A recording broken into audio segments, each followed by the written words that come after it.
अस्सलाम वालेकुम, very good evening to all of you. Dawn news पर इन फोकस के साथ मैं हूं नादिया नकी। पाकिस्तान क्रिकेट टीम ने एक और तारीख रकम की। पहली बार आईसीसी T20 वर्ल्ड कप के पहले ही राउंड में पाकिस्तान टीम पूरे टूर्नामेंट से बाहर हो गई, जिस पर आपने ये देखा होगा कि तमाम तर शायकीन क्रिकेट हों, साबिक टेस्ट क्रिकेटर्स हों, क्रिकेट के जो एनालिस्ट हैं वो सरापा एहतजाज भी थे, गम और गुस्से का इजहार भी किया और कई सवाल उन्होंने मौजूदा बोर्ड से उठाए कि आखिर पुराने और उम्र रसीदा खिलाड़ी जो हैं वो अब तक क्यों हैं इस टीम में। डोमेस्टिक क्रिकेट पर सवाल उठाए गए, जो सिलेक्शन कमेटी है उस पर सवाल उठाए गए, बोर्ड के चेयरमैन पर सवाल उठाए गए, कप्तानी पर सवाल उठाए गए।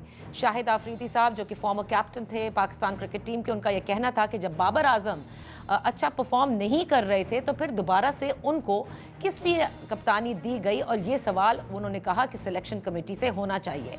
बहरहाल जो पीसीबी का हाल है इस वक्त या गुज़िश्ता कई सालों से, ये कहना गलत ना होगा कि पाकिस्तान की सियासत की तरह पीसीबी का बोर्ड और पीसीबी का चेयरमैन भी सियासत की नज़र ही होता है। यानी जो भी जमात बरसर इक़्तिदार आती है वो अपनी मर्जी का बंदा या अपना पसंदीदा बंदा हमेशा पीसीबी की चेयरमैनशिप पर बिठाती है, और उसके बाद फिर सिर्फ हम यही रोना रोते रहते हैं कि बोर्ड ने ये कर दिया, खिलाड़ी क्या कर रहे हैं, खिलाड़ी किस तरह से चूज किए जा रहे हैं, ये गलत कॉम्बिनेशन है। और फिर अब जो हमारे सामने आया है वो तो इंतहाई, जिसे कहते हैं कि इससे बड़ा दिल दुखा है, क्योंकि T20 में अब तक जितने भी वर्ल्ड कप्स हुए हैं पाकिस्तान अगर जीता न भी हो तो तब भी कम से कम पहले राउंड में तो कभी भी नहीं निकला था। आज ये सवाल जरूर बनता है कि पाकिस्तान क्रिकेट बोर्ड के चेयरमैन मोहसिन नकवी साहब, जिनके पास इस वक्त दो अहम पोर्टफोलियोज हैं, एक पीसीबी की चेयरमैनशिप का और एक वजारत दाखिला का, क्या वजह है कि वो किसी एक चीज को वक्त नहीं दे रहे? दो चीजें रखने की क्या जरूरत है? क्या अब वो ऐसा करेंगे? यही सवाल है, आज इसी पर बात करेंगे। इन फोकस है, क्रिकेट को बहुत अच्छी तरह जानते हैं, क्रिकेट के मायानाज एनालिस्ट में कहूंगी मिर्जा इकबाल बेग साहब, thank you so much for joining us. पहली बार पहले ही राउंड में पाकिस्तान वर्ल्ड कप से बाहर हो जाता है। मिर्जा साहब, आपने इतने वर्ल्ड कप, इतनी क्रिकेट कवर की है, आपकी नजर में इस शिकस्त की वजह पीसीबी चेयरमैन है, कप्तान है, 7 रुकनी जो सिलेक्शन कमेटी है वो है, टीम के प्लेयर्स हैं, या खुद वजीर आजम शहबाज शरीफ साहब है? बहुत बहुत शुक्रिया नादिया, आपने सारे सवालात के जवाबात इसी में दे दिए। दरअसल इस घर को आग लग गई घर के चराग से। पाकिस्तान क्रिकेट बोर्ड में जब से सियासत का अमल दखल हुआ है, सियासी बुनियादों पर लोगों का तकर्रुर हुआ है, क्योंकि सोने की चिड़िया है पाकिस्तान क्रिकेट बोर्ड। अरबों रुपए है पाकिस्तान क्रिकेट बोर्ड के पास, और उन अरबों रुपए में से कुछ अरब रुपए इन्होंने फिक्स डिपॉजिट में जमा कराए हुए हैं। आईसीसी इनको अलग पैसे देता है। तो जब इतनी ज्यादा, और फिर आप देखें लाखों रुपए तनख्वाहें, फिर उसके बाद ट्रैवलिंग। आपको पता है पाकिस्तान क्रिकेट बोर्ड के चेयरमैन जब मुल्क से बाहर ट्रैवल करता है तो तकरीबन $750 डेली अलाउंस है। तो आप अंदाजा लगाएं कि ये क्रिकेट बोर्ड नहीं हुआ, सोने की चिड़िया हो गया। और जब से ये वजीर आजम के हाथ में आया कि वो पेट्रन इन चीफ है, वो तकर्रुर करें, मोहसिन नकवी साहब को तो तकर्रुर करके चले गए अनवारुल हक काकड़ साहब जो कि निगरां वजीर आजम थे। लेकिन वजीर आजम साहब की सवाबदीद पर होता है। जब नवाज शरीफ वजीर आजम थे, नजम सेठी आए। जब इमरान खान वजीर आजम थे तो एहसान मानी और रमीज राजा आए। फिर उसके बाद आ गए दोबारा ज़का अशरफ, नजम सेठी। एक म्यूजिकल चेयर का गेम जारी है पाकिस्तान क्रिकेट की चेयरमैनशिप पर, और कोई पूछने वाला नहीं है। जिसका दाव लगता है वो पहुंच जाता है। अब जो आपने सवाल किया कि इसके जिम्मेदार तो जो लोग हेल्म ऑफ अफेयर्स पर हैं, सबसे पहले तो मोहसिन नकवी साहब जो चेयरमैन है, उनकी नाक के नीचे ये सब कुछ हो रहा है। शहबाज शरीफ साहब को इसलिए मुस्तस्ना करार दूंगा कि उन्होंने अपॉइंटमेंट नहीं किया, अपॉइंटमेंट किया था अनवारुल हक काकड़ साहब ने। और वो आपको याद होगा कि वो वहां पाकिस्तानी क्रिकेट टीम जब बरतानिया में थी, इंग्लैंड में, तो पाकिस्तानी हाई कमीशन ने एक डिनर दिया था। जो पाकिस्तानी हाई कमीशन के तर्जुमान थे, जो अब तो वहां पर जाकर, अब पहले दफ्तर खारजा के तर्जुमान थे, अब वो तो डॉक्टर फैसल तो अब वहां हाई कमिश्नर बन गए। उन्होंने जो डिनर दिया, उस डिनर में अनवारुल काकड़ साहब भी मौजूद थे। तो आप अंदाजा लगा लें, all the way he went from Pakistan. तो इसका मतलब ये है कि पसंद नापसंद मंजूर नजर अफराद को नवाजना, ये देखे बगैर कि उनकी क्रेडिबिलिटी क्या है, उनमें कितना पोटेंशियल है, वो कितनी सलाहियत रखते हैं, मैं समझता हूं कि मैंने नादिया जब से क्रिकेट वर्ल्ड कप हो रहा है इस वाले को छोड़कर तकरीबन तमाम क्रिकेट वर्ल्ड कप कवर किए। 2007 में मैं साउथ अफ्रीका में था जब मिसबाह उल हक के स्ट्रोक की वजह से पाकिस्तान सिर्फ 5 रन से हारा। और खास बात यह है कि जिस बॉलर ने मिसबाह उल हक को आउट किया था जोगिंदर शर्मा ने, जिसकी गेंद पर जो कैच लिया था श्री चांद ने, वो बॉलर आजकल पंजाब पुलिस में डीएसपी के होते पर फायदे है कि वो अपने लोगों को इस तरीके से नवाजते हैं। हम अपने लोगों को नवाजने के बजाय उल्टा एक इदारे को ही तबाह और बर्बादी की तरफ लेकर जाते हैं। तो मिर्जा साहब मुझे ये बताएं, कुछ रोज कबल आपकी भी नजर से गुजरा होगा मोहसिन नकवी साहब चेयरमैन पीसीबी का बयान, जिसमें उन्होंने कहा कि क्रिकेट बोर्ड में मेजर सर्जरी की जरूरत है। अब मैं यह जानना चाहती हूं कि क्या मौजूदा सर्जन कामयाब सर्जरी कर पाएंगे या मर्ज और बिगड़ेगा? 4 महीने हो गए, फरवरी में आए मोहसिन नकवी साहब, जबकि इंतखाबात से पहले ही इनको कर दिया गया। 6 फरवरी को उन्होंने लिया, मतलब इनका अपॉइंटमेंट हो गया और 8 फरवरी को पाकिस्तान के आम इंतखाबात हुए। सर्जरी करेंगे, इतने अरसे से देख रहे हैं। ये तो वही हुई ना नादिया के तोपों का रुख अपने बजाय किसी और जानिब मोड़ देना, क्योंकि सब लोग जिम्मेदार तो मोहसिन नकवी साहब को ठहरा रहे हैं। इदारे के सरबराह सब कुछ उनकी नाक के नीचे हो रहा है। इन लोगों का इस 7 रुकनी सिलेक्शन कमेटी का तकर्रुर किसने किया? वहाब रियाज को पाकिस्तान क्रिकेट के सियासत का मालिक किसने बनाया? बाबर आजम को शाहीन शाह अफरीदी की जगह कप्तान किसने बनाया? सब नकवी साहब ने किया ना, तो फिर वो जिम्मेदारी भी कबूल करें। अब मुझे लगता है वही बात होगी नशिस्तन गुफ्तन बर्खास्तन वाली के थोड़ी इंक्वायरी हो रही है, हो रहा है, वो सारा मामला दब जाएगा। लेकिन कौम के जज्बात जिस अंदाज से मजरू हुए नादिया, इसको लोग भुलाना भी चाहे तो नहीं भुला सकेंगे कि एक ऐसी टीम जो 20 टीमों में शामिल थी जो क्वालिफाई नहीं कर गई थी सिर्फ इसलिए कि अमेरिका मेजबान था, तो मेजबान की वजह से उसे T20 वर्ल्ड कप खेलने का मौका मिला और वो सुपर 8 में पहुंच गई हमें हराकर, और हम वतन वापस लौट रहे हैं। बिल्कुल। और अच्छा मुझे ये बताएं, क्योंकि ये भी जराए की इत्तलात आ रही थी, आपको बेहतर पता होगा मिर्जा साहब, कि सेंट्रल कॉन्ट्रैक्ट पे नजरसानी की जाएगी और बहुत से शायद प्लेयर्स के सेंट्रल कॉन्ट्रैक्ट तनज़ुली भी विटनेस कर सकते हैं। ये जो सेंट्रल कॉन्ट्रैक्ट है, जैसे आपने इब्तिदा में भी कहा कि इतने पैसे इनको मिलते हैं खिलाड़ियों को, आप क्या समझते हैं, क्या मुनसिफाना तरीकाकार होना चाहिए और क्या this as a punishment is enough? जो सेंट्रल कॉन्ट्रैक्ट को कह रहे हैं रिन्यू करेंगे, तो 3 महीने 4 महीने गुजार दिए, उस वक्त क्यों नहीं रिन्यू किया? ये सेंट्रल कॉन्ट्रैक्ट तो बनाया था ज़का अशरफ साहब ने, जाते जाते खिलाड़ियों ने दस्तखत किए थे 2023 के वर्ल्ड कप से पहले।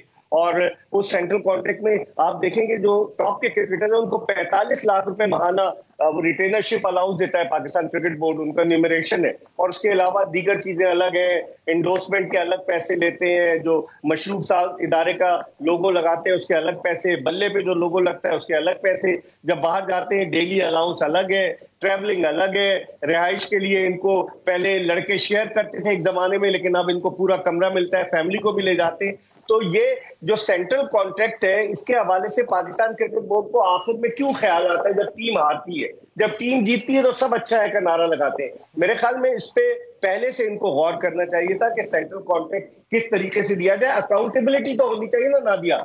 अगर आप अच्छा परफॉर्म करेंगे, आप $1-1 लाख का ऐलान कर रहे हैं, लेकिन अगर आप खराब परफॉर्म करेंगे तो कौन उसका जिम्मेदार होगा? मेरे ख्याल में इस पे नजरसानी की जरूरत है सेंट्रल कॉन्ट्रैक्ट पे। तो वहाब रियाज का क्योंकि बड़ा जिक्र है, और आपने लास्ट प्रोग्राम में भी मेरे ये कहा था कि समझ लीजिए कि वो डिफैक्टो चेयरमैन है, एक ऐसा शख्स जिसको पहले बनाया जाता है निगरां वजीर पंजाब का निगरान सेटअप में, और उसके बाद फिर दोबारा से उनको बोर्ड में किसी ना किसी तरह से ले लिया जाता है। इसकी रीजन क्या है? क्या है ऐसा वहाब रियाज साहब में? क्या अच्छी तरीके से वो जानते हैं क्रिकेट को, बड़े अच्छे परफॉर्मर रहे हैं, ही नोज एग्जैक्टली कि किसको चूज करना चाहिए, क्या रीजन है? देखिए, वहाब रियाज मोहसिन नकवी साहब के ट्रस्टेड आदमी है। मोहसिन नकवी साहब, जिस तरह आपने इंट्रो में कहा, 2 बड़ी अहम पोर्टफोलियोज है उनके पास, वजारत दाखिला और इंसदाद मंशियात की वजारत भी उसी में आती है, और उसके अलावा पीसीबी के चेयरमैन का। तो उन्होंने वहाब रियाज, जो उनके साथ उनकी अंडरस्टैंडिंग हो गई थी, निगरान सेटअप में वो मुशीर बराए खेल थे, तो वो उनको लेकर आ गए।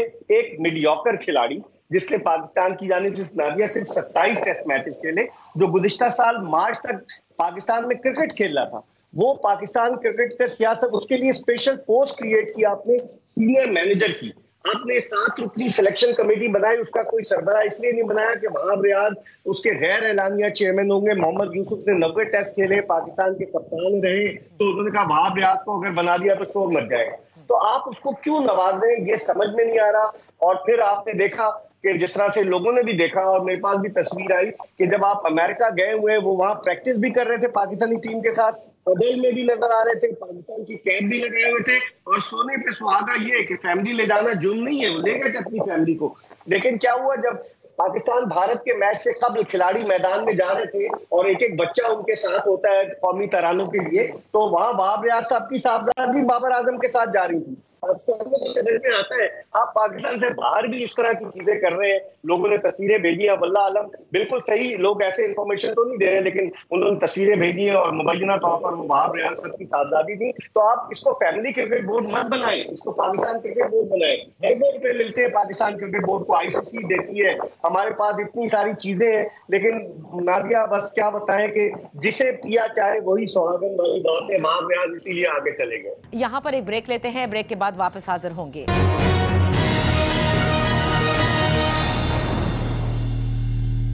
Welcome back. मुझे ये बताएं कि अब करना क्या चाहिए। एक अब हम तो बिल्कुल बाहर हो गए और मतलब नहीं जो सोचा था वो हो गया। आपके नजदीक what needs to be done to get the act together?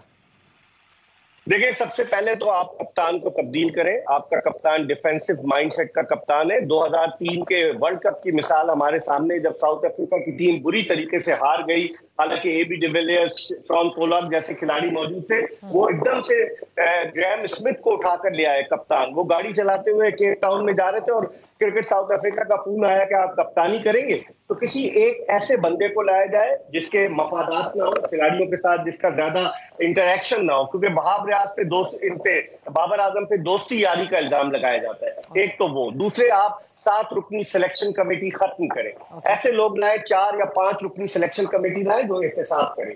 तीसरी चीज ये कि जो उम्र रसीदा खिलाड़ी है, जो 6-6, 7-7 साल से खेले और उन्होंने कुछ नहीं किया, दोस्ती यारी की बुनियाद पर खेले, उनको निकालें। अगर आप नए लड़के लाएंगे, हारेंगे ना, इनसे भी हार रहे हैं, उनसे भी हारेंगे, तो फिर मेरे ख्याल में ये इकदाम करें। अब मोहसिन नकवी साहब अपने आप को कैसे बचाते हैं? आप तो सियासी प्रोग्राम करती नादिया, सियासतदानों ने शोर मचाना शुरू कर दिया है कि नकवी साहब को हटाया जाए, 2 ओहदे उनके पास कैसे, तो अब वो अपने आप को कैसे बचाते हैं? लेकिन इन तमाम चीजों के लिए आपको प्रॉपर तरीके से, कोच को आप अभी हटा नहीं सकते, वो नया आया है, लेकिन वो जो दीगर लोग हैं, आप बताएं ना, बिलाल अफजल साहब किस खुशी में सिलेक्शन कमेटी के रुकने, उनको डाटा एनालिस्ट के तौर पर लेकर आए। वो फाइनेंस के आदमी है, क्रिकेट से उनका दूर दूर का ताल्लुक नहीं। क्रिकेट को तो हर कोई प्यार करता है, हम भी प्यार करते हैं, तो क्या हम भी सिलेक्शन कमेटी में आ जाएंगे?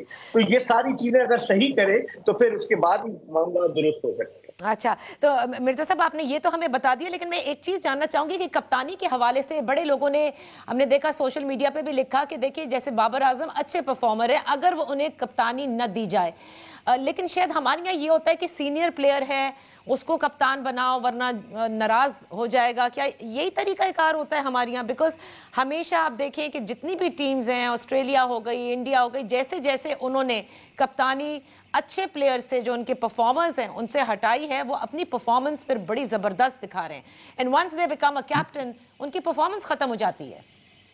बिल्कुल आपने सही निशानदी की। ब्रायन लारा की एग्जांपल ले लें, world record holder, West Indies का साबिक कप्तान। जब उससे रन नहीं हो रहे थे, कप्तानी उससे ली गई। अब जब वो कप्तान नहीं रहा तो उसने रन स्कोर करना शुरू कर दिए। सचिन तेंदुलकर की एग्जांपल है, विराट कोहली की एग्जांपल है, वो लोग आ गए। अब ऑस्ट्रेलिया ने पैट कमिंस के होते हुए मिचेल मार्श को कप्तान बना दिया है। तो ऐसा तो नहीं होता, पाकिस्तान नहीं है ये सब कुछ। मेरे ख्याल में एक ऐसा आदमी लेकर आए जो मुस्तकबिल के लिए से ग्रूम करे। ये ना हो कि आप बाबर आजम साहब से रिक्वेस्ट कर रहे हैं कि आप कप्तान बन जाए। जब शाहीन शाह अफरीदी को हटाया तो उनसे रिक्वेस्ट की गई कि आप कप्तान बन जाए, तो आप रिक्वेस्ट ना करें। वो कोई इतने एक्स्ट्राऑर्डिनरी, ठीक है, बहुत बड़े खिलाड़ी हैं, लेकिन एक्स्ट्राऑर्डिनरी कप्तान नहीं है, दिफाई कप्तान है। आपको चेंज लाना पड़ेगा, आपको नया खून इंडक्ट करना पड़ेगा। अगर नहीं करेंगे तो फिर यही होगा टीम का हाल जो अभी हो रहा है। आप ये आखिर में मैं आपसे ये जानना चाहूंगी, क्योंकि जाहिर है कि इस वक्त मोहसिन नकवी साहब के हवाले से आपने भी कहा कि बड़ा शोर मच रहा है। आपके नज़दीक अगर वो स्टेप डाउन कर जाएं और अपनी एक वजारत संभालें तो ज़्यादा बेहतर होगा, या बतौर खाली पीसीबी चेयरमैन वो ज़्यादा बेहतर रहेंगे और वहां से वो हट जाएं, यानी इंटीरियर मिनिस्ट्री से? देखिए नादिया, उनको एक पोर्टफोलियो लेना चाहिए। वजारत दाखिला तो बहुत ही अहम है, और यहाँ पर अगर पाकिस्तान क्रिकेट बोर्ड के वो चेयरमैन रहते हैं तो फिर वो पूरा टाइम दें। आपको पता है, जब वो दोनों चीजें संभाले हुए थे, रमजान मुबारक में उन्होंने ऑफिस के टाइमिंग ही बदल दिए थे। वो कह रहे थे रात 8 बजे से 11 बजे तक होगा, खुलेगा पीसीबी का दफ्तर, क्योंकि वो इस्लामाबाद से लाहौर आते थे वीकडेज पे। तो ऐसा नहीं होना चाहिए, एक तरफ तवज्जो दें। क्रिकेट का चेयरमैन जो होता है उसकी बड़ी जिम्मेदारी होती है। मेरे ख्याल में अगर वो क्रिकेट की चेयरमैनशिप छोड़ ही दें तो ज्यादा बेहतर है, क्योंकि जिस तरीके से उन्होंने मतलब जिन लोगों का तकर्रुर किया, हालांकि लोग कहते हैं बड़े अच्छे एडमिनिस्ट्रेटर हैं, टीवी चैनल चलाते हैं, मीडिया के आदमी है, इस लेवल में काम कर चुके हैं, तजुर्बा बहुत है, लेकिन क्रिकेट बोर्ड में आकर उन्हें इस बात का अंदाजा हुआ कि ये फूलों का हार नहीं है, कांटों की सेज है, इसलिए उनको सोचना पड़ेगा। बहुत बहुत शुक्रिया मिर्जा इकबाल बेग साहब for being with us on in focus. यहाँ पर हम एक छोटी सी ब्रेक लेते हैं। देखना यह है कि पाकिस्तान क्रिकेट बोर्ड में किसी किस्म की वाकई सर्जरी होगी या फिर इस हार को तस्लीम करके और जैसे मिर्जा साहब कहते हैं बस किसी ना किसी पर डाल दिया जाएगा या प्लेयर्स पर खाली डाल दिया जाएगा, ये वही आई वॉश होगा। After the break of course एक बुरी खबर ये थी जो पाकिस्तानियों के लिए थी। जाहिर है कि पाकिस्तान में क्रिकेट के हवाले से बड़ी मोहब्बत पाई जाती है। ये वो खेल है जो लोगों को मुत्तहद भी करता है और उनके चेहरों पर मुस्कुराहट भी बिखेरता है। दूसरी बुरी खबर जाहिर है कि बजट के हवाले से जो टैक्सेस लगाए गए हैं। अब जरा इस पर बात करते हैं right after this very short one.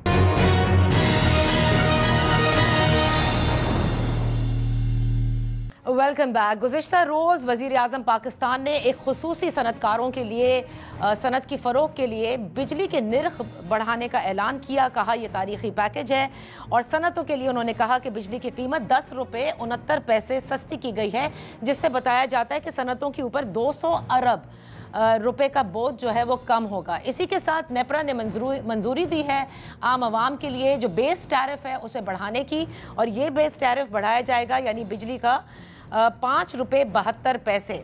एक तरफ बजट, दूसरी तरफ कहीं पेट्रोल सस्ता तो बिजली महंगी, कहीं लेवी बढ़ाने की बातें, कहीं जीएसटी के हवाले से बताया जा रहा है कि जो पैकेज और प्रोसेस मटेरियल है उनके ऊपर यानी जिनमें डब्बे का दूध होगा और बहुत सारे ऐसे आइटम्स जो कि अवाम खरीदते हैं उस पर 18% जीएसटी लगाया जाएगा और दूसरे दीगर टैक्सेस जो लगाए गए हैं। इस सब पर बात करने के लिए हमारे साथ हैं मारूफ बिजनेसमैन आरिफ हबीब साहब और former finance minister Khyber Pakhtunkhwa Taimur Saleem Jhagra साहब। आप दोनों मेहमानों का बेहद शुक्रिया। आरिफ हबीब साहब, सबसे पहले तो मैं ये जानना चाहूंगी कि सनतों के हवाले से शहबाज शरीफ साहब ने जो ऐलान किया है कि इससे सनतों को फरोग मिलेगा, आपको लगता है कि ये काफी है, अच्छी बात है, या you need another mix for it? I think ये बहुत अच्छी बात है और ये बहुत ही बोल्ड एंड डेयरिंग डिसीजन हुआ है।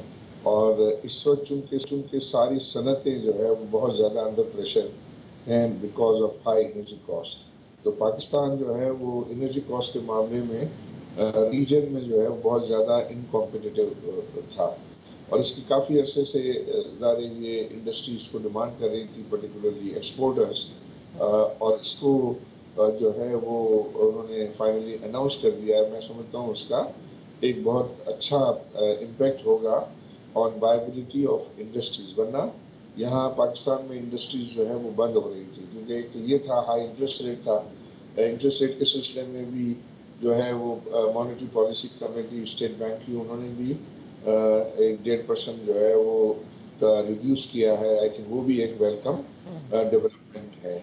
अच्छा, इसमें और फर्दर भी जो है वो चीज़ों को कॉस्ट रेशनलाइजेशन करने की जो है वो ज़रूरत है, बट आई थिंक ये स्टेप जो है वो बिग स्टेप फॉरवर्ड है मेरी नज़र में। ओके, आपकी नज़र में ये एक अच्छा कदम है। तैमूर, आप इसको कैसे देखते हैं? क्योंकि पाकिस्तान के अवाम जो है वो ये कहते हैं कि हमारा तो बेस टैरिफ बढ़ा दिया जाता है और आप सनतों को जो है वो एक तरह से उनको उनकी ज़रूरत के लिए या उनको फ़रोग देने के लिए उनके टैरिफ को जो है वो कम कर रहे हैं। ये मुनसिफाना निज़ाम है, क्या है ये? मेरे ख्याल में इशू ये है कि किसी को कुछ समझ नहीं आ रहा कि हुकूमत की डायरेक्शन क्या है। आज पेट्रोल की कीमतें एक दिन पहले कम कराई गई, क्लियर साइन ऑफ डेस्परेशन। साथ में जो बजट में ओवरऑल जो सेंस था अवाम को हर जगह, सैलरीड क्लासेस को, जनरली जो इंडस्ट्री को, आईटी की बात करें, आज मैं पढ़ रहा था आप जो है वो एक्सपोर्टर्स की बात करें जो एक्सपोर्टर्स पे टैक्स लगाए, ओवरवेलमिंगली नेगेटिव। अब जब आपको मुश्किल हालात से गुजरना पड़ता है तो क्लैरिटी ऑफ डायरेक्शन, यानी जिस रास्ते पे आप जा रहे हैं कि वो सबको साफ पता चले कि वो क्या है, उससे ज्यादा जरूरी कोई चीज नहीं है। सर, तो क्लैरिटी तो थी ना तैमूर। मुकत्ता कलामी के लिए माफी चाहूंगी कि सबको अपना किरदार अदा करना पड़ेगा। इस थीम के साथ ये गवर्नमेंट मूव फॉरवर्ड कर रही है। सबको अदा करना पड़ेगा ना। अब मुझे ये बता दें कि जो इनकम टैक्सेस लगे वो लगे आपके सैलरीड क्लासेस पे, ठीक है। हर किसी का इनकम टैक्स स्लैब जो है वो बढ़ गया। बिल्कुल। इम्पैक्ट कितना आया उसका? 75 अरब रुपए। अगर इस हुकूमत में रिफॉर्म की कोई एक्चुअल एपेटाइट होती तो आप वो वफाकी हुकूमत की एक्सपेंडिचर्स से देखते हैं। एक्सपेंडिचर्स कहां पे कम हो सकते हैं? पे और पेंशन में। सही। पे और पेंशन में एक्चुअली पोजीशन क्या है? जो वफाकी हुकूमत ने 25% तनख्वाह इंक्रीज की, उसका ओवरऑल इंपैक्ट, क्योंकि सूबे फॉलो करते हैं, सही, 1500 अरब रुपए। तो आप और मैं तो 75 अरब रुपए इसलिए दे रहे हैं कि हुकूमत के पास पैसे नहीं है, लेकिन अपने एम्प्लॉइज के लिए 1500 अरब रुपए। आरिफ हबीब साहब बैठे, मैं इनसे भी पूछता हूं कि आप अपनी कंपनी में, या औरंगजेब साहब अपनी कंपनी में, जब आपका 60% खर्चा सूद की अदायगी में जाए, 25% एम्प्लॉइज की तनख्वाहें इंक्रीज करते बोरोड पैसे के साथ, इसका जवाब मुझे कोई दे दे। जी आरिफ हबीब साहब, would you like to respond to this? I think ये डेफिनेटली इसमें प्रूडेंस का एलिमेंट जो है वो ज़रूर मद्देनज़र जो है वो रखना चाहिए। लेकिन ओवरऑल जो आई थिंक बजट है, बजट में जो स्टॉक मार्केट ने जो सेलिब्रेशन की है, उसका मेनली जो वजह है वो ये है कि ये बजट IMF के साथ जो है वो अलाइंड है, उनकी पॉलिसीज़ के साथ अलाइंड है। तो उससे जो ये है कि लोगों में एक उम्मीद है कि IMF की जो है वो प्रोग्राम पाकिस्तान को मिल जाएगा, और ये IMF का प्रोग्राम अगर पाकिस्तान को मिल जाता है तो पाकिस्तान को एक्सटर्नल अकाउंट के जो है फ्रंट पे बहुत ज़्यादा रिलीफ होगा, और फिर ये कि हम अपनी क्रेडिट रेटिंग की जो है वो बेहतरी में भी ये कंट्रीब्यूट कर सकता है। तो इस वक्त पाकिस्तान को ज़रूरत है फॉरेन डायरेक्ट इन्वेस्टमेंट की, फॉरेन पोर्टफोलियो इन्वेस्टमेंट की। हमारे पाकिस्तानी डायस्पोरास की जो है वो पाकिस्तान में दिलचस्पी बढ़ाने की ज़रूरत है, क्योंकि वहाँ हम ज़रा एक्सटर्नल अकाउंट पर जो है हमारे मामला डिफ़िकल्ट हैं। तो वो चीज़ों की तरफ अगर कोई ये बेहतरी होती है कि IMF के प्रोग्राम के साथ ये अलाइनमेंट हो, जैसे वो कहते हैं कि इंशाल्लाह जुलाई में जो है वो स्टाफ लेवल एग्रीमेंट जो है उसमें एक्सपेक्ट किया जा सकता है। अब उसमें उसकी जो डिस्ट्रीब्यूशन है, ज़ाहिर उसमें लोगों को ये कंप्लेन है कि आपने मज़ीद टैक्सेस लगा के रेवेन्यूज़ तो आपने बढ़ाए हैं, लेकिन आपकी वो एफर्ट जो है वो अपने एक्सपेंसेस को कम करने की एफर्ट कम नज़र आती है। और इसमें पर्टिकुलरली सबसे जो सर फहरिस्त है वो यही है कि आपने पिछले साल जो है वो 35% एम्प्लॉइज़ की जो है वो सैलरी बढ़ाई थी, अब इस दफ़ा 25 बढ़ाई थी, लेकिन उसमें डेफिनेटली पॉलिटिकल पार्टीज जो है वो अपने कोशिश कर रही होती है कि वो लोगों को जो है प्लीज करें, और इस सिलसिले में इस किस्म के बहुत सारे ऐसे फैसले जो हैं वो पॉलिटिकल रीजंस की वजह से कर लेते हैं। सही सही। सो तैमूर, देखें जो आरिफ हबीब साहब भी कह रहे हैं कि इसलिए ये खुशी मनाएंगे इस बजट के हवाले से कि it is in the framework of IMF because Pakistan needs the bail out programme. लेकिन ऑन द अदर हैंड इन्होंने भी इसको जाहिर है तनकीद की है। IMF तो नहीं कहता ना आपको कि आप अपने सरकारी मुलाजमीन की तनख्वाहें बढ़ाते चले जाएं। IMF तो नहीं कहता कि इनको इतनी मरात मिले कि फ्री बिजली मिले, फ्री गैस मिले, बड़ी बड़ी लग्जरी कार्स जो हैं वो उसके अंदर घूमे। तो ये जो बेल्ट टाइटनिंग है, माजरत के साथ तैमूर, ये सिस्टम का हिस्सा आज तक नहीं बने, चाहे वो ये हुकूमत हो, इससे पिछली, उससे पिछली, क्यों नहीं? देखें, शुरू होती है ये बात, सच है कि हर पार्टी में ऐसे सियासतदान होते हैं जो कि ज्यादा रिवायती होते हैं, और वो यहाँ पे ही पुश करते हैं विदाउट अंडरस्टैंडिंग कि उसका इम्पैक्ट क्या है। आरिफ हबीब साहब ने बड़ा डिप्लोमेटिकली आंसर किया, but I know for a fact जब ऑर्गेनाइजेशंस टर्न अराउंड सिचुएशन में होती हैं तो लोगों को वाकई जो है वो अपने पेट काटने पड़ते। यहाँ पे बिल्कुल जैसे आपने कहा, जब वो हमें नजर नहीं आ रहा ना, आई थिंक कि हमें इससे आगे देखना चाहिए कि IMF का बेल आउट जरूरी है या उसके आगे भी हमने जाना है, हमने सिर्फ अगले बेल आउट की तैयारी करनी है, या हमने अपनी इकोनॉमी को ठीक रास्ते पे जाना है। तो आप क्या ये कह रहे कि there is nothing, there is हालांकि नहीं, आप ये कह रहे तैमूर कि कोई रिफॉर्म्स आपको नजर नहीं आ रहे जो कि जरूरत थी पाकिस्तान की मईशत को, द स्ट्रक्चरल रिफॉर्म्स? मैं आपको यही बता दूं, पहली चीज तो मेरे ख्याल में ये कुछ चीजें आईएमएफ भी क्वेश्चन करेगा। आप पहले ये देख लें, इतने बड़े टैक्स पोर्टफोलियो के बावजूद इनके अपने फिगर्स ये दिखाते हैं कि 800 अरब रुपए का एक्चुअली रेवेन्यू डेफिसिट है, जिसको ये कह रहे हैं कि ये एडमिनिस्ट्रेटिव मेजर्स से पूरा करेंगे। पहली बात। दूसरी बात ये कि जो इनके रेवेन्यू एस्टिमेट्स भी हैं, अगर आप इनके इन्फ्लेशन के टारगेट्स देख लें 11% और साथ ग्रोथ 3%, तो एफबीआर 30% तक कैसे जाता है? तीसरी बात, इफ यू लाइक, ये इसके अलावा इन्होंने सूबों के सरप्लसेस दिखाए हैं। कितने दिखाए हैं? 1217 अरब रुपए। एग्जैक्टली। इससे मैं हमेशा कहता रहा हूं, यही चीजें आपको दिखाती हैं कि ये तो हमें पता है कि वफाक सूबों से बात नहीं करता, यानी कि ये नंबर खुद से दिखाता है। आपने ऑलरेडी देख लिया, इन 1200 में 300 अरब सिंध ने दिखाने थे। सिंध ने कितने दिखाए हैं? 0।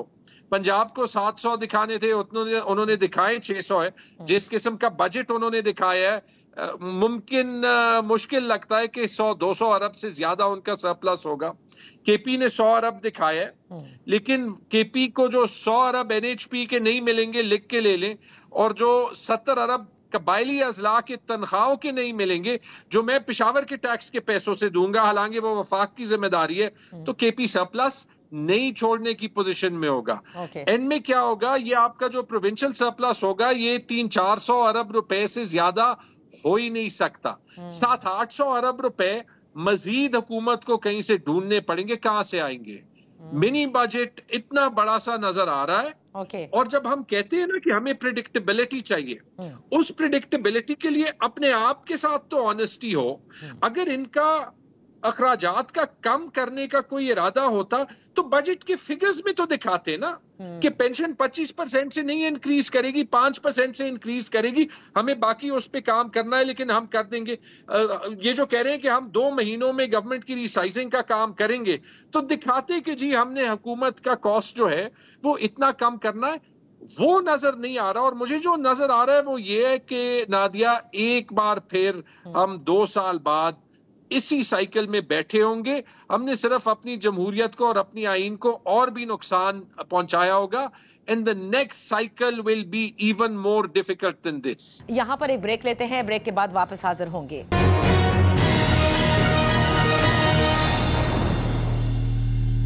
Welcome back. इन फोकस हैं आरिफ हबीब साहब, मारूफ बिजनेसमैन हैं, और तैमूर सलीम झगड़ा साहब, farmer finance minister Khyber Pakhtunkhwa. इस सारे नंबर्स के गेम्स में इज एनीबडी रियलाइजिंग कि पाकिस्तान में भूख बढ़ेगी?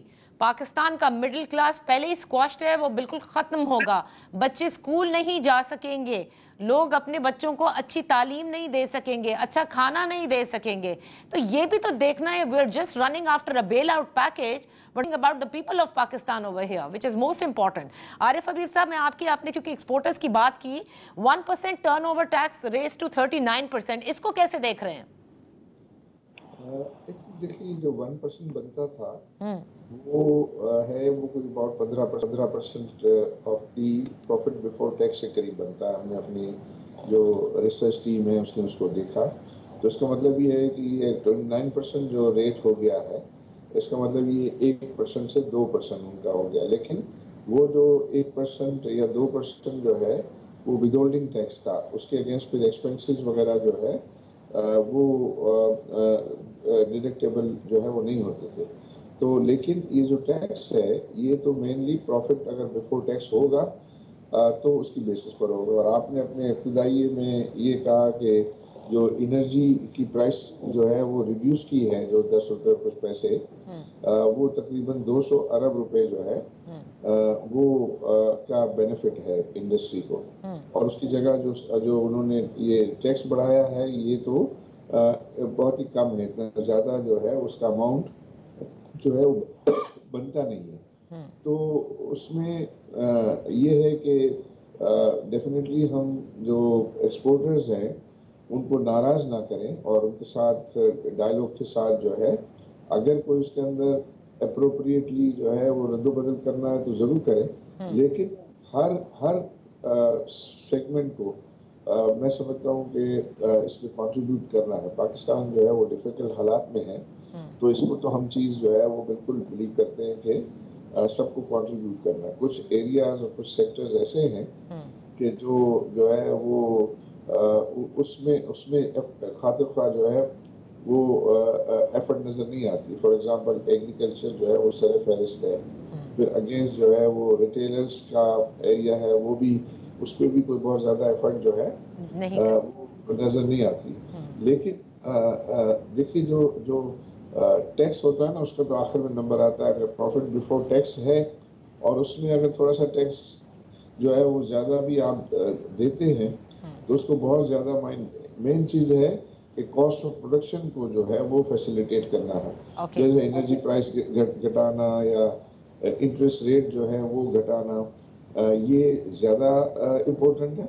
उसके बाद टैक्स रेट भी इम्पोर्टेंट है कि अगर हम ये फॉर एग्जांपल हम रिप्रेजेंट करते थे कि आप सुपर टैक्स जो है वो कम करें, क्योंकि ये 29% जो है वो कॉर्पोरेट टैक्स है, फिर 10% जो है वो सुपर टैक्स है, तो उसको कम करें ताकि हम रीजन में कॉम्पिटिटिव हों। देखिए ये एनर्जी में, इंटरेस्ट रेट में और ये टैक्स रेट में हम रीजन में जो है वो सबसे हाईएस्ट है, इनकॉम्पिटिटिव है। तो उससे ज़ाहिर है फॉरेन इन्वेस्टर्स जब कंपेयर करेगा तो उसको जो है वो रेट ऑफ रिटर्न जो है, आस्किंग रेट ऑफ रिटर्न उसका ज़्यादा होगा तो वो पाकिस्तान में जो है वो इन्वेस्टमेंट करने का फैसला करेगा। ओके बट उसमें चूंकि हमको हिट लग गई है काफ़ी, पर्टिकुलरली जो बहुत बड़ी डीवैल्यूएशन हुई, डीवैल्यूएशन की देखें पाकिस्तान ने जो है वो कोविड में पाकिस्तान बहुत अच्छा मैनेज हुआ, लेकिन ये रशिया यूक्रेन वॉर के बाद जो ये कमोडिटी सुपर साइकिल चला और हमारे यहाँ जो है वो रिजीम चेंज हुआ, उस पीरियड हमारे लिए डिजास्टरस रहा। और उसमें जो हिट लग गए हमें बहुत ज़्यादा, वो उसका हमें ये सारा खमियाजा भुगतना पड़ रहा है। तो एक आध साल और लगेगा, एक आध साल 2 साल, और उसके बाद जो है वो चीज़ें ठीक। लेकिन ये मैंने देखा है कि पाकिस्तान में ये IMF के प्रोग्राम को लोग क्रिटिसाइज करते हैं। मैं तो समझता हूँ कि पाकिस्तान चलता ही अच्छा है IMF प्रोग्राम के अंदर। अच्छा। इसके अलावा बेशक के पॉलिटिशियंस कहते हैं कि भाई ये IMF प्रोग्राम हम नहीं, तो हम तो हमारे पॉलिटिशियंस को डिसिप्लिन रखने के लिए IMF प्रोग्राम मैं तो समझता हूँ पाकिस्तान के लिए फायदेमंद है। जी Taimur, I need your comments on this. जो इन्होंने जिक्र भी किया है रिटेलर्स के हवाले से भी, और मैं अमूमी तौर पे जिक्र करूंगी कि अगर आपने जो सूबों के सरप्लस का भी जिक्र किया कि देखिए ये तो हो ही नहीं सकता, फिर कहाँ से लेकर आएंगे, और जो इतने सैलरीड नॉन सैलरीड क्लास के ऊपर भी जो लगा है, आप नॉन फाइलर्स के टैक्स रेट को बढ़ा रहे हैं लेकिन आप उनको पकड़ के और उस टैक्स रेट में नहीं लाने को तैयार हैं। ये कब तक हम भुगतेंगे? क्या IMF इस पर कुछ नहीं कहता? देखिए जब मैं आपको एक मिसाल देता हूं, हमने खैबर पख्तूनख्वा में KPRA का रेवेन्यू 10 अरब से 30 अरब तक बढ़ाया 3 साल के अंदर, यानी 3 साल के अंदर 3 गुना किया। ठीक। लेकिन ये इसकी लिमिट थी, इसमें 3 चीजें थी। पहली चीज ये कि जो फॉर्मल सेक्टर्स हैं उनके साथ हम जो है वो उनका टैक्स लें। दूसरे ये कि जो हमारे FBR के साथ, हमारे बिहाफ पे FBR कलेक्शन करता है कि उनसे वो पैसा हम ट्रांसफर करें। तीसरा ये कि जो सेक्टर्स अनटैक्स्ड हैं उनको टैक्स नेट में आए। जो तीसरा काम है वो बड़ा बारीक काम है, उसमें बड़ा टाइम लगता है। मिसाल के तौर पे गलियात में हमने जो होटल इंडस्ट्री को ये कहा कि आपको हम लाते हैं सर्विस टैक्स फ्रेमवर्क में, आप एक्साइज का टैक्स ना दें लेकिन यहाँ पे आप कलेक्ट हो, और हम आपको बेस शुरू करते हैं एक छोटे टैक्स रेट से, क्योंकि वो बिजनेसेस फैक्टर ही नहीं करते ना टैक्स। तो आप लगा तो सकते हैं कि आप दे 15%, 20%, 30%, लेकिन वो जब देता 0 है तो वो आपके पास एनफोर्समेंट कैपेसिटी नहीं होती। तो यहाँ पे आप देख सकते हैं कि यहाँ पे ये नॉन फाइलर्स का जो कॉन्सेप्ट है, ये चैलेंज इसलिए है कि आपकी जो FBR में जो करप्शन है, जो ओवरऑल आपकी टैक्स कलेक्शन रजीम्स में करप्शन है, तो जब आप ये कैटेगरीज बना देते हैं। अगर आपके पास एनफोर्समेंट कैपेसिटी नहीं होती, एफबीआर से लेके हर कलेक्शन और रेगुलेटरी इदारा, उसके पास रेंट सीकिंग के मजीद अपॉर्चुनिटीज यानी करप्शन के, रिश्वत लेने के मजीद अपॉर्चुनिटीज आ जाते हैं। इसी की मिसाल जो इन्होंने फॉर एग्जाम्पल कहा, और मैं हैरान हूं कि प्रोफेशनल्स जो है वो 45% टैक्स देंगे। अब यहाँ पे हम बहुत से वकीलों की, डॉक्टर्स की बात जो है वो कर रहे हैं। आपको पता है, मुझे पता है कि जो बंदा कैश में पेमेंट ले सकता है वो कैश में लेगा। अगर वो 35% पे टैक्स नहीं दे रहा, वो 45% पे कैसे देगा? Exactly. जो बंदा दे भी रहा है, जो बंदा दे भी रहा है वो सोच रहा है कि मैं 10 में से 1 हूं जो दे रहा है। सही। तो मुझे क्या पड़ी है? Why is the system being unfair to me? और मुझे वापस क्या मिल रहा है? राइट, ये एब्सोल्युटली। चीज जब ये चीजें ना सोचें। जी बिल्कुल, वक्त खत्म हो रहा है Taimur, but we are going to have, जिसे कहते हैं, एक लंबी नशिस्त आपके साथ जरूर रखेंगे। जरा ये बजट की जो तजावीज पेश की गई है, देखना है कि बजट में क्या क्या चीजें दोबारा से तब्दील होती हैं मशावरत के साथ, बिकॉज बहुत सारी ऐसी चीजें हैं जो जाहिर है कि पेपर्स में तो बड़ी अच्छी लगती हैं, लेकिन जैसे तैमूर ने कहा कि कोई फर्क नहीं पड़ता। जो नॉन फाइलर 35% नहीं दे रहा था वो 45 भी नहीं देगा। आपको सिस्टमैटिक तरीके से या तो इसको लाना है या फिर कोई लॉ बना दीजिए। पार्लियामान तो कर सकता है। जब आप आम लोगों से लेवी बढ़ाकर एक साथ इकट्ठा कर सकते हैं, बिजली के निर्ख बढ़ाकर कर सकते हैं, FADs लगाकर कर सकते हैं, तो नॉन फाइलर को फाइलर बनाया जा सकता है। वो नीयत चाहिए है। That's all for today. इजाजत दीजिए, अल्लाह हाफिज।